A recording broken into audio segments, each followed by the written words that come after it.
PHP গ্রুপের মালিক সুফি মিজানুর রহমানকে নিয়ে আপনি ফেসবুকে পোস্ট দিয়েছেন। এটি আমার শেষ প্রশ্ন আপনার প্রতি। এই সুফি মিজানকে নিয়ে আপনি কেন এত ক্ষুব্ধ হলেন?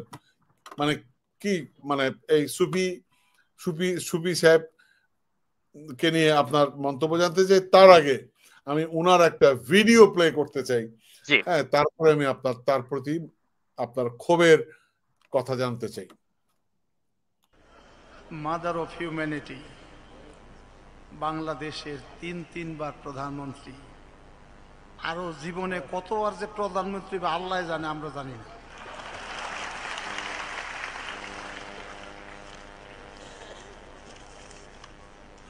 এইবার তারপরের বার আরো বহুতবার ইনশাল্লাহ।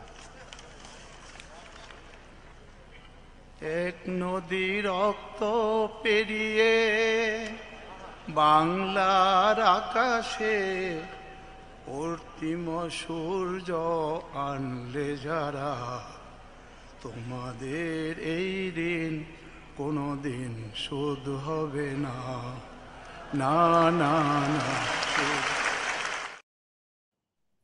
দেখলাম শেখ হাসিনা তেলটা পছন্দ করেছে।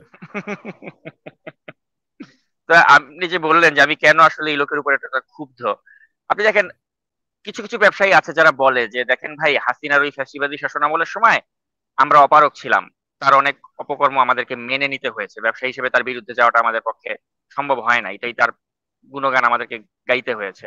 তো ঠিক আছে, আপনি গুণগান গেয়েছেন বা একটা পরিস্থিতির শিকার হয়ে আপনি হাসিনার সমর্থন দিয়েছেন, এটা মানলাম, সেইটা মানা এক জিনিস। কিন্তু আপনি যখন বলবেন, যেমন বসুন্ধরা শালম বলেছে যে মৃত্যুর আগেও আছি হাসিনার সাথে, মৃত্যুর পরেও থাকবো হাসিনার সাথে, অথবা এই সুফি মিজান যে বললো যে একবার নয় দুইবার নয় বারবার আপনাকে চাই, এটার মানে কি? এটার মানে হচ্ছে যে আপনি ওই শুধুমাত্র যে আপনি বলে পার পেয়ে যাবেন যে আমি পরিস্থিতির শিকার হয়ে হাসিনাকে সমর্থন দিয়েছি, পরিস্থিতির শিকার হয়ে সমর্থন দেওয়া এক জিনিস, আর তাকে আপনি একবার নয় দুইবার নয় আপনি আরো হাজারবার আসবেন এইটা বলা, ওইটা কিন্তু আরেক জিনিস।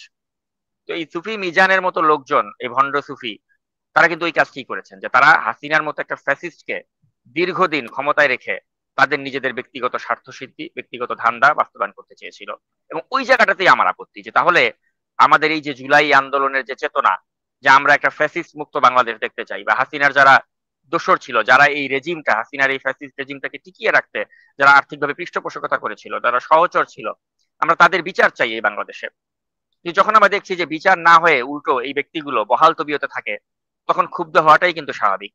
তা আমি আসলে এই তথাকথিত এই সুফি মিজানের এই ভিডিও ক্লিপটি আমি প্রচার করে মানুষকে ওইটা রিমাইন্ড দেওয়ার চেষ্টা করেছি, যে আমাদের এই স্বাধীন বাংলাদেশে কি করে এই সুফি মিজানের মতো ভণ্ড এখনো বহাল তবিয়তে থাকে, কি করে এখনো তিনি গ্রেপ্তার এড়িয়ে তিনি থাকেন। কারণ আমরা তো প্রমাণ পেয়েছি যে এই ব্যক্তি জুলাই আন্দোলনের সময় তিনি চট্টগ্রামে তিনি এই আওয়ামী লীগের গুন্ডা পান্ডাদেরকে তিনি আর্থিকভাবে সহযোগিতা করেছিলেন, যে কারণে তার বিরুদ্ধে কিন্তু ছাত্র হত্যার দায়ে মামলাও হয়েছিল। কিন্তু সেই মামলা টামলা সবকিছু শেষ করে দিয়ে তাকে কিন্তু এখন একদম সুন্দরভাবে সে চলাফেরা করতে পারছে, তার আর কিছুই হচ্ছে না। একটা ছবি দেখলাম যে আমাদের প্রফেসর ইউনূস সাহেবের সাথে কোলাকুলি করছে।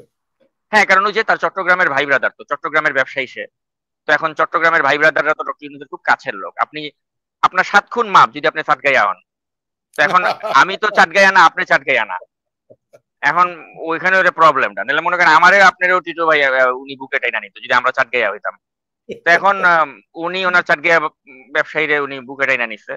তো এখন কথা হচ্ছে কি, উনি নেক, সমস্যা নাই, কিন্তু যদি লোকটা ভালো মানুষ হইতো বা প্রকৃতপক্ষে একজন এই পরেজগার বা একটা যে ধর্মীয় লেবাস তিনি নিয়েছে, তো এই লেবাসধারী একজন ভণ্ড সে হাসিনার একটা রেজিমকে টিকিয়ে রাখতে ভূমিকা রেখেছিল।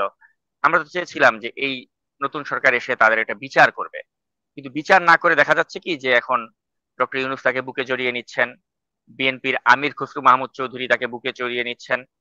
তো এটা খুব খারাপ লাগে, কারণ কি আমির খসরুর সাথে তো আপনারও ব্যক্তিগত যোগাযোগ আছে, ভালো সম্পর্ক আছে, আমরাও তাকে বিএনপির স্থায়ী কমিটির সদস্য, আমরা আমির খসরু মাহমুদ চৌধুরীকে আমরা যথেষ্ট সম্মান করি, বিনয়ের সাথেই তাকে বলতে চাই যে আপনারা ফ্যাসিস্টের সময় ভূমিকা রেখেছেন যার যার অবস্থান থেকে।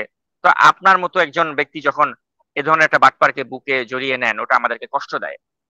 এবং আপনি বিএনপির স্থায়ী কমিটির একজন গুরুত্বপূর্ণ সদস্য, তো আপনাকে আমরা কখনোই এই ভূমিকায় দেখতে চাইনি।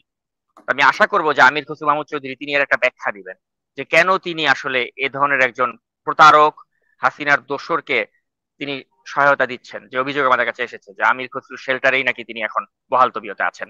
তো এটা তো অত্যন্ত দুঃখজনক বিষয়, যদি সত্যি ঘটনাটা সত্য হয়ে থাকে যে হ্যাঁ আমির খসরু শেল্টারে উনি আছেন। এটা তো অত্যন্ত দুর্ভাগ্যজনক বিষয় যে আমির খসরু কেন এই ধরনের একজন লোককে শেল্টার দিতে যাবে।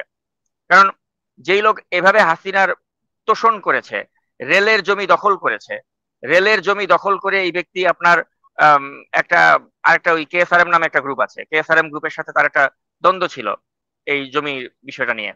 পরবর্তীতে সরকার কিন্তু যখন এটা মীমাংসা করে দেয়, তখন রায়টা কিন্তু কেএসআরএম এর পক্ষে যায় নাই, এই সুবি মিজানের পক্ষেই গিয়েছে, যে এই জমি এতটুকু অংশ তোমার।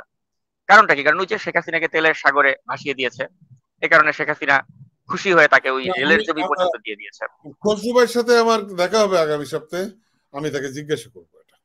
জি, এটা আপনি একটু প্লিজ তাকে জিজ্ঞেস করেন যে কেন আপনি এ ধরনের হাসিনার একজন অত্যন্ত মানে কাছের লোক, তাকে কেন আমাদেরকে এই স্বাধীন বাংলাদেশে এভাবে এখন বহাল তবিয়তে রাখা হবে।